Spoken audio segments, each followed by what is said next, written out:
पाटबंधारे प्रकल्पातील पिण्याच्या पाण्याचं आरक्षण करण्यासाठी आता जिल्हास्तरीय पाणी आरक्षण बैठक संपन्न। यंदा धरणातील उपलब्ध पाणीसाठ्याच्या वापराचं योग्य नियोजन करा, पालकमंत्री चंद्रशेखर बावनकुळेंचे आदेश।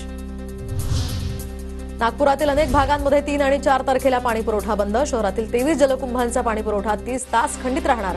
देखभाल आणि दुरुस्तीच्या कामांसाठी हा पाणीपुरवठा बंद ठेवण्याचा निर्णय। मध्य आणि पश्चिम रेल्वेवर विविध अभियांत्रिकी आणि देखभालीच्या कामांसाठी आज मेगा ब्लॉक। तर माटुंगा ते मुलुंड स्थानकांदरम्यान अप आणि डाऊन जलद मार्गांवर सकाळी 11:30 ते दुपारी 3:30 वाजेपर्यंत ब्लॉक असणार। एमपीएससीच्या विद्यार्थ्यांना प्रश्नपत्रिका देण्याचं आमिष प्रकरणामध्ये आता दोघांनाही अटक। तर नागपुरातनं एक ताब्यात, पुणे गुन्हे शाखेची कारवाई। पंढरपूरमध्ये विठ्ठल रुक्मिणीच्या विवाह सोहळ्याचा उत्साह। माऊलीच्या मंदिराला आकर्षक फुलांची सजावट। विवाह सोहळा पाहण्यासाठी भक्तांची मांदी आली। अहिल्यानगरमध्ये 67व्या महाराष्ट्र केसरी कुस्ती स्पर्धेचा आज अंतिम सामना। तर वाडिया पार्क मैदानामध्ये कुस्तीचा हा थरार रंगणार। विधान परिषदेचे सभापती राम शिंदे आणि मंत्री राधाकृष्ण विखे पाटील इथे उपस्थित राहणार।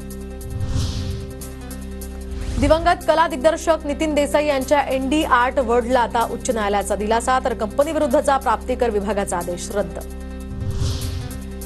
पुणे नागपूर नंतर आता अमरावतीमध्ये जीबीएसचा शिरकाव। तर दर्यापूर आणि पाथरोटमध्ये जीबीएसचे 2 संशयित रुग्ण आढळले। 16 वर्ष वयोगटाच्या आतील दोघांवरही उपचार सुरू। ई चार्जिंग स्टेशन संदर्भातलं धोरण आता अंमलात आणा। गृहनिर्माण संस्थांसंदर्भात उच्च न्यायालयाचे आदेश।